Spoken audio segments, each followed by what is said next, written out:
আমার নতুন একটি ব্লগে আবার তোমাদের অনেক অনেক স্বাগত। কেমন আছো তোমরা সবাই? আশা করি তোমরা সবাই খুব ভালো আছো, আমিও ভালো আছি। তো আজকে 31 তারিখ মানে কালী পুজোর দিন, আর এখানে যেহেতু বাঙালি নেই তো একটা আমরা নন বেঙ্গলি ফ্যামিলির সাথেই পালন করব এবং সেটা ওদের জন্য দিওয়ালি। তো সেই দিওয়ালি সেলিব্রেশনের জন্য আমি একদম সকালবেলা স্নান করে ঘরের ঠাকুরকে দিয়েছি, মানে লক্ষ্মী পুজো করেছি। তারপরে রেডি হয়ে নিয়েছি, এবার হচ্ছে ওই দিদিদের বাড়িতে যাব। আজকে সারাদিন ওখানেই রান্না বান্না, খাওয়া দাওয়া, বিকেলে দিওয়ালি পুজো, একটু অন্যরকম, মানে লক্ষ্মী পুজোই করে আর কি। তো সবকিছু কিন্তু তোমাদের সাথে শেয়ার করব। আশা করি এই ব্লগটা তোমাদের ভালো লাগবে এবং প্রবাসের কালী পুজো একটু অন্যরকম, একটু একা, তো সব মিলে তোমাদের সাথে কিন্তু আজকের দিনটা শেয়ার করব, সাথে থেকো। তো আমরা তো সকাল সকাল বেরিয়ে যাচ্ছিলাম, তবে তোমরা কি জানো ওই পশ্চিমবঙ্গে কিছুদিন আগে ডানা নামে যে সাইক্লোনটা এসেছিল, সেরকমই ডানাই এখানে কিন্তু স্পেনে বার্সেলোনা, ভ্যালেন্সিয়া এরকম বড় বড় কিছু সিটিগুলোতে বেশ ক্ষতিগ্রস্ত হয়েছে এবং জারাগোজা কিন্তু সেক্ষেত্রে অতটা ক্ষতিগ্রস্ত হয়নি। তবে এখানে না সেই তখন থেকে মানে সেই দিন থেকে বৃষ্টি অনবরত চলে যাচ্ছে। মানে আজকে যে তোমরা ভিডিওটা দেখছো এখনও কিন্তু জারাগোজায় বৃষ্টি চলছে এবং দেখো এই যে 31 তারিখ পুরো একদম বৃষ্টি ভেজা জারাগোজা। তবে এইখানকার মানুষেরা খুবই লাকি বলা যেতে পারে, কারণ ভ্যালেন্সিয়া, বার্সেলোনা কিন্তু ভয়ঙ্কর ক্ষতিগ্রস্ত হয়েছে, ওখানে অনেক ক্ষয়ক্ষতি হয়েছে।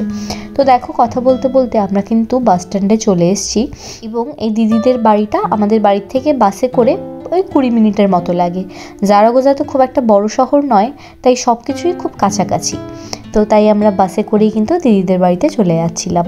এবং আমরা আজকে কালী পুজোর দিন এই যাদের সাথে আমরা এই সেলিব্রেশনটা করছি তারা না খুব ভালো এবং আমাদের একদম নিজের বোন ভাইয়ের মতো স্নেহ করেন এবং আমরাও কিন্তু তাদের নিজেদের দিদি ভাই এই মেনে নিয়েছি এবং এদের সাথে আমরা জানো ভাতৃদ্বিতীয়াও পালন করেছি। তো এই যে বাইরের দেশে বসে এই যে নতুন কারোর সাথে পরিচয় এবং সেই পরিচয়ে তারপর পরিবার হয়ে ওঠা, এই সম্পর্কগুলো না খুব অন্যরকম এবং অনুভূতিটাও খুব আলাদা। তো আমাদের কাছে এই জিনিসটা খুব বড় একটা পাওনা। অনেক বন্ধু বান্ধব এখানে হয়েছে, তবে হয় না অনেকের মধ্যে কেউ কেউ খুব স্পেশাল হয়ে ওঠে, তো তাদের মধ্যে কিন্তু এরা একজন, মানে এই পরিবারটা। তো আমরা কিন্তু দেখো কথা বলতে বলতে বাড়িতে পৌঁছে গেলাম এবং এদের বাড়িটা না খুব সুন্দর। আর যে দিদিটা সে কিন্তু ঘর বাড়ি খুব সুন্দর করে সাজিয়ে রাখে, খুব শৌখিন বলা যেতে পারে। তো তোমরা কিন্তু আজকে সেটা দেখতে পারবে। এই দেখো তাদের বাড়িটা, হয়তো তোমরা দু একটা আগের ব্লগে দেখতে পারবে, তবে আজকে ভালো করে এই দিদিটার সব কিছু আমি শেয়ার করেছি। সুন্দর ডেকোরেশন করেছে নিজে হাতে সব কিছু। আমি জাস্ট গিয়ে রঙ্গোলিতে একটু হেল্প করে দিচ্ছিলাম, বাকি পুরো ডেকোরেশন কিন্তু দিদি আর এই দাদা মিলে করেছে। তো রঙ্গোলিটাও কিন্তু খুব সুন্দর করেছে এবং এই রং দিয়ে করলে বেশি পরে ঝামেলা হয়, তাই জন্য এ কিন্তু ফুল টুল দিয়ে সাজিয়েছে। আর এখানে পুজো হবে, ওদের হচ্ছে দিওয়ালিতে লক্ষ্মী পুজো হয়। এই দেখো এটা হচ্ছে ঠাকুর, কিন্তু এই পুজোটা ওদের বিকেলবেলা হবে। সকালবেলা হচ্ছে এই ঘর সাজানো প্রায় হয়েই গেছিলো এবং রান্না। আর এরা হচ্ছে দিওয়ালি ভাইফোঁটা সব কিছুতেই না নিরামিষ খায়।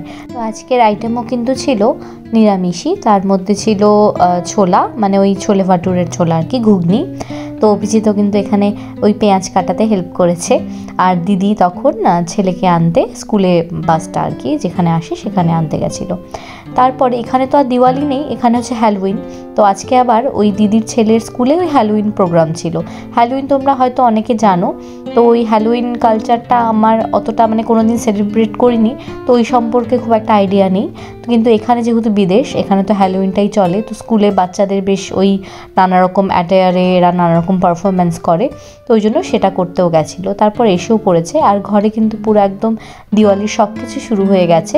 এবং দেখো যে বললাম ছোলাটা কিন্তু আমি রান্না করেছিলাম, আর দিদি হচ্ছে আলুর একটা সবজি রান্না করেছিল, আর মেনুতে ছিল জিরে রাইস আর পুরি ছোলা জিরে রাইস। আর আমি না এখানে বাঙালি যে বেগুনি যেটা সেটা রান্না করছিলাম, কারণ ওরা না কখনোই বেগুনিটা খায়নি। তো আমি বলেছিলাম, তো বললো যে আজকে কিন্তু করতেই পারি। তো আমি ওই জন্য এই বেগুনি যেটা ব্যাটারে করে আর কি, বেসনের ব্যাটার করে সেটাই আমি ওদের করেছিলাম এবং ওদের কিন্তু ওটা খুব পছন্দ হয়েছিল। তো দেখো এই যে বললাম না ঘুগনিটা আমি রান্না করেছিলাম, ঘুগনি না ছোলা, যেহেতু পুরি হচ্ছে তো পুরি আর ছোলাই কিন্তু। আর এখানে না কিচেনে গান চলছে, তো আমি কিন্তু বেশ আনন্দ করেই রান্নাটা করছিলাম, দেখতেই পেলে ভিডিওতে। আর এদিকে পাঁপড় ভাজাও ছিল, আর এই যে বললাম আলুর সবজি ওটা কিন্তু হয়ে গেছিলো। তারপরে আর ওরা না খুব রায়তা প্রেমী, হ্যাঁ, তো সব কিছুর সাথে সাথেই রায়তা থাকে, তো রায়তা হচ্ছে আমি ভাইয়া বলি, মানে দাদা, সে বানিয়েছিল।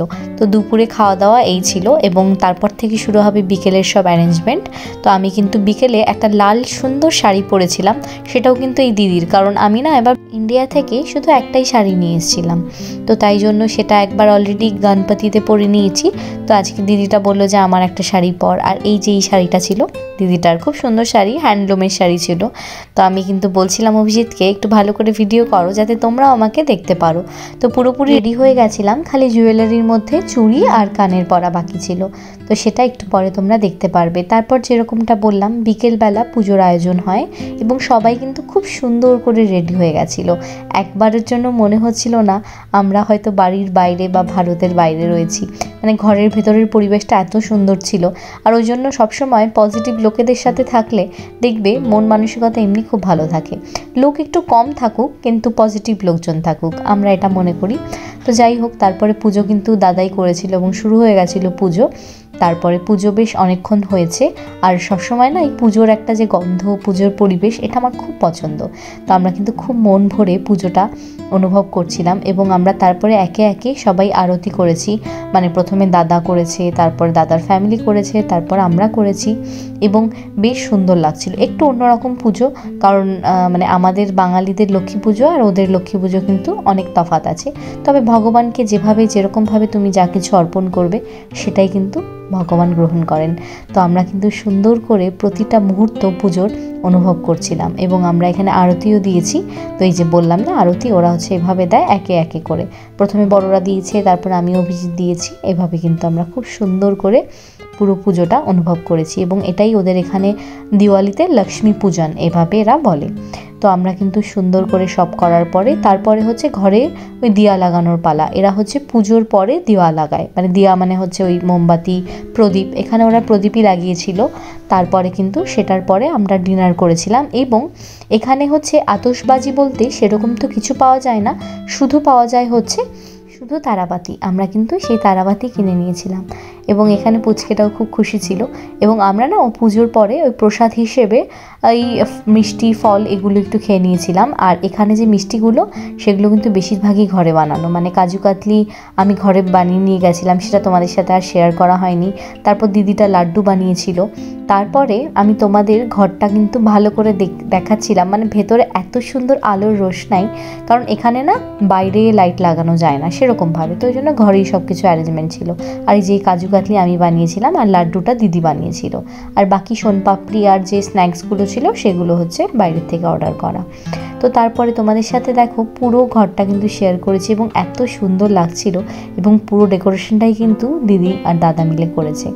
এবং আমরা কিন্তু তারপরে যে আলোগুলো যে দেখতে পাচ্ছ প্রদীপের মধ্যে, সেগুলো আমরা এই পুজোর পরেই আমি আর দিদি মিলে লাগিয়েছিলাম, আর লাইট তো আগের থেকে রেডি ছিল। তো এই ছিল দিদির পুরো ঘরটা। তো আমি কিন্তু তোমাদের সাথে শেয়ার করেছি, কারণ আমার এত ভালো লেগেছে, আমি অনেকবার করে দেখছিলাম, তো ওই জন্য তোমাদের সাথে ওই আনন্দটা ভাগ করে নিয়েছি। তবে এই সুন্দর সময়গুলো পরে হয়তো আমাদের খুব মনে পড়বে, কারণ এই দিদিরা হয়তো খুব সম্ভবত আর কিছু মাসের মধ্যে হয়তো জারাগোজার থেকে অন্য জায়গায় চলে যাবে। তো যাই হোক, আজকে আনন্দের দিনে সেসব কথা আর বলছি না। তো তারপরে দিদিদের ব্যালকনিতে আমরা চলে এসেছিলাম, এবং এখানেই কিন্তু আমরা এই তারাবাতিগুলো পুড়িয়েছি, কারণ এই বিদেশে জায়গা ভীষণ কম, মানে আমাদের যেরকম ভারতে উঠোন থাকে, ছাদ থাকে, এখানে ওই জায়গা, তাও তো এদের ব্যালকনি আছে, তো ওই জন্য আমরা ব্যালকনিটাই এইসব তারাবাতি তারপর আলো জ্বালানোর জন্য ব্যবস্থা করেছিলাম। তারপর এখানে কিন্তু এই মানে আর তো কোনো কিছু আতশবাজি ছিল না, শুধু তারাবাতির জন্য। তো আমরা কিন্তু এই তারাবাতি খুব মন দিয়ে আনন্দ সহকারে পুড়িয়েছি। তারপরে আর কিছু সেরকম ছিল না। তারপর আমরা এখানে প্রচুর ছবি তুলেছি। আমার যদি তোমরা দিওয়ালির ছবি দেখতে চাও, ইনস্টাগ্রাম বেঙ্গল ইন ইউরোপ, সেখানে কিন্তু তোমরা দেখতে পারো। তারপরে আমরা খুব আনন্দ করছিলাম, এবং সব থেকে আনন্দ তো বাচ্চাদেরই হয়, আর আমরা তো তাও অনেক বড় বয়সে এই প্রবাসের কালী পুজো, দিওয়ালি এগুলো সেলিব্রেট করছি। বাচ্চাটা তো ভাবো সেই ছোটোর থেকে কিন্তু বাইরেই আমাদের দিওয়ালি সেলিব্রেশন কিন্তু আমরা এইভাবেই করেছি। হচ্ছে পরের দিন সকালবেলা, কালকে অনেক রাত্রে আমরা ফিরেছি, তো তারপরে আর ওই জন্য তোমাদের সাথে আর কোনো কথা বলা হয়নি। তো আমরা কিন্তু এইভাবেই ওদের সাথে সুন্দর করে দিওয়ালিটা পালন করেছি।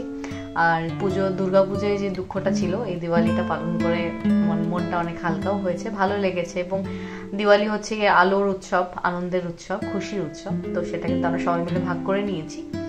তো আজকে হচ্ছে পরের দিন, মানে আমরা 31 তারিখে পালন করেছি, আজকে হচ্ছে 1 তারিখ। তো আজকেও একটা বন্ধুর বাড়িতে লক্ষ্মী পুজোর জন্য, মানে এখানে হচ্ছে কালী পুজোয় লক্ষ্মী পুজো করে, এটা আবার অন্য একটা বন্ধুর বাড়ি, তো সেটা বিকেলবেলা যাব, তো সেটা দেখানোর কিছু নেই। আর 3 তারিখ তো ভাইফোঁটা, মানে ভাইদুজ এখানে, তো এদের সাথে আবার ভাইদুজের ভিডিও কিন্তু তোমরা দেখতে পারবে।